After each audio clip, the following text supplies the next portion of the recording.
Hello friends, welcome to சந்திக்குட்டி channel.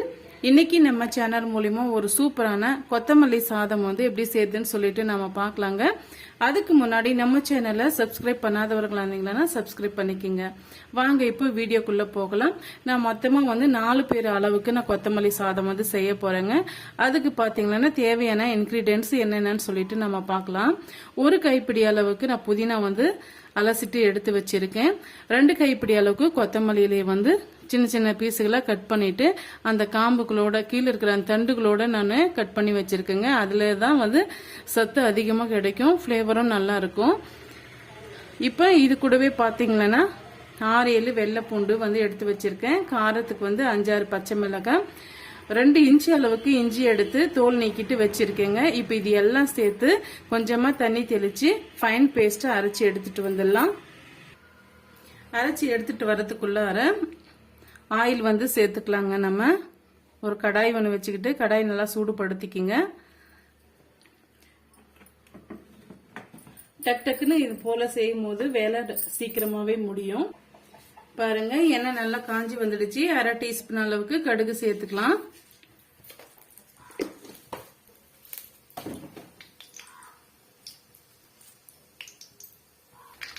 பாருங்க, கடுகு நல்லா பொரிஞ்சு வந்துடுச்சு. இந்த ஸ்டேஜ்ல 1 டீஸ்பூன் அளவுக்கு உளுத்தம் பருப்பு, 1 டீஸ்பூன் அளவுக்கு கடலை பருப்பு, 1 டீஸ்பூன் அளவுக்கு வேர்க்கடலை, இது எல்லாம் சேர்த்துக்கலாங்க. ஃபிளேவருக்காக 2 வரமிளகாவை நான் உடைச்சிட்டு சேர்த்துக்கிறேன். காரத்துக்கு நம்ம பச்சை மிளகாய் சேர்த்துருக்கோம். ஃபிளேவருக்காக மட்டும் நம்ம காஞ்ச மிளகாவை சேர்த்துக்கலாம். பாருங்க, ஒரு அளவுக்கு கலர் நல்லா சேஞ்ச் ஆயிட்டு வந்துடுச்சு. இந்த ஸ்டேஜ்ல ஒரு 1/2 வெங்காயம் எடுத்து சின்ன சின்ன பீஸுகளை கட் பண்ணி வச்சிருக்கேன், அதையும் சேர்த்துக்கலாம்.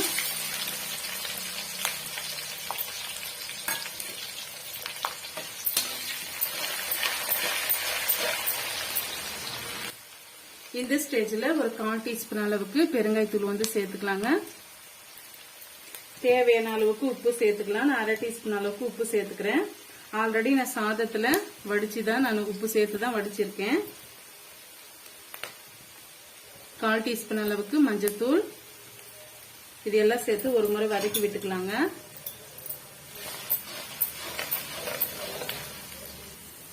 பாருங்க, இது போல நான் அரைச்சி எடுத்துட்டு வந்துட்டேன். இப்ப சேர்த்துக்கலாம்.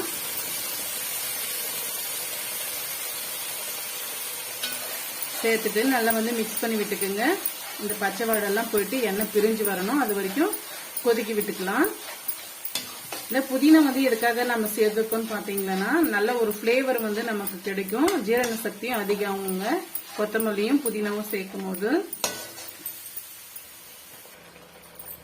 பாருங்க, எண்ணெய் ஓரளவுக்கு பிரிஞ்சு வர ஆரம்பிச்சிடுச்சு. இந்த ஸ்டேஜ்ல ஒரு 1/2 லெமன் எடுத்து நான் சாறு பிழிஞ்சு விட்டுக்க போறேங்க.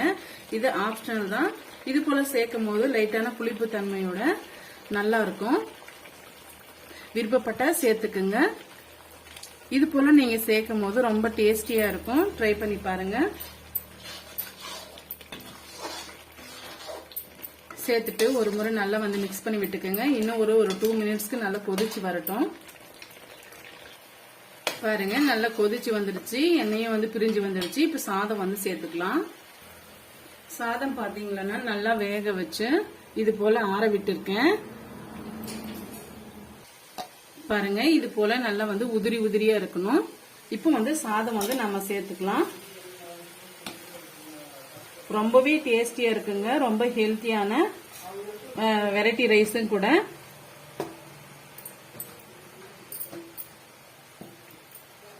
இப்ப லைட்டா கிண்டி விட்டுக்கலாம். சிம்பிளான முறையில ஹெல்த்தியான கொத்தமல்லி சாதம் ரெடி ஆயிடுச்சுங்க. இப்ப இதுக்கு ஒரு வறுவல் நம்ம ரெடி பண்ணிடலாம். வறுவல் செய்யறதுக்காக நான் ஒரு கடாய் வச்சுக்கிட்டேங்க. ஒரு குழி கரண்டி அளவுக்கு நாம ஆயில் சேர்த்துக்கலாம். ஆயில் நல்லா சூடாயிட்டு வரட்டும். ஆயில் நல்லா சூடாயிட்டு வந்துடுச்சுங்க. இந்த ஸ்டேஜ்ல ஒரு 1/2 டீஸ்பூன் அளவுக்கு கடுகு சேர்த்துக்கிறேன்.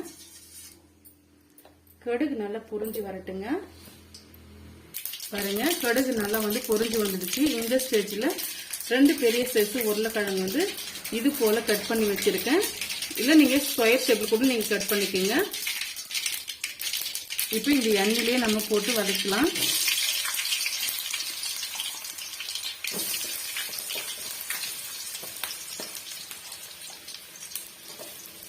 கொத்தமல்லி சாதத்தோட அதிகமான வறுவல் எடுத்துக்கிட்டிங்கன்னா ரொம்பவே விரும்பி சாப்பிடுவாங்க பிள்ளைங்க. சாப்பிட்றதுக்கு ரொம்ப டேஸ்டியா இருக்கும். இப்போ இது சீக்கிரம் வதங்கிறதுக்காகவும் நான் மொத்தமாகவும் சேர்த்து உப்பு சேர்த்துக்கிறேன். இப்போ நான் 1/2 டீஸ்பூன் அளவுக்கு சால்ட் சேர்த்துக்கிறேன். நான் மொத்தமாகவே சேர்த்துக்கிறேங்க. நான் திரும்பவும் வந்து சேர்க்க போறதில்ல. அப்பதான் வந்து சீக்கிரமா நல்லா வெந்து வரும். தண்ணி எதுவும் சேர்க்காதீங்க.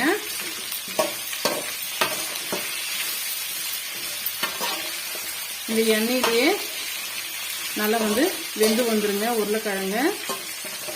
இந்த உருளைக்கிழங்கும் போதுமான அளவுக்கு ஈரப்பதம் இருக்கிறதுனால நீங்க இடையிடையே மட்டும் இது போல மிக்ஸ் பண்ணி கொடுத்துக்குங்க. இப்போ மூடி போட்டு நம்ம ஒரு 2 மினிட்ஸ் ஒன் டைம் வந்து இது போல கிண்டி கொடுத்துட்டு இடையிடையே கலரி கொடுத்துட்டுங்க. பாருங்க உருளைக்கிழங்கு நல்லாவே வெந்து வந்துடுச்சு. நம்ம எண்ணெயிலே வந்து நல்லா வதக்கி விட்டுக்கிட்டோம். இப்போ இதுக்கு தேவையான மிளகாய் தூள் வந்து சேர்த்துக்கலாம்.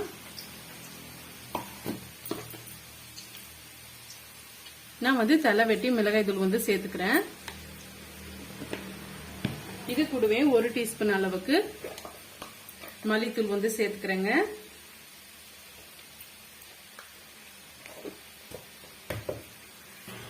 அரை டீஸ்பூன் அளவுக்கு மிளகும் சீரகம் சேர்ந்த மாதிரி தூள் வந்து சேர்த்துக்கிறேன். சேர்த்துட்டு நல்லா வந்து ஒரு முறை மிக்ஸ் பண்ணி விட்டுக்குங்க.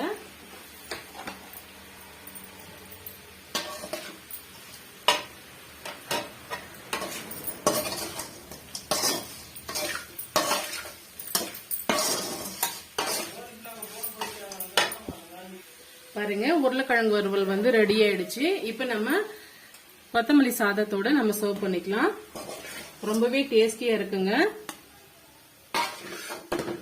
பசங்க வந்து கொஞ்சம் கூட மீதம் வைக்க மாட்டாங்க. அவ்வளவு ரொம்ப டேஸ்டியா இருக்கும் இந்த வறுவலோட சேர்த்து சாப்பிடும் போது.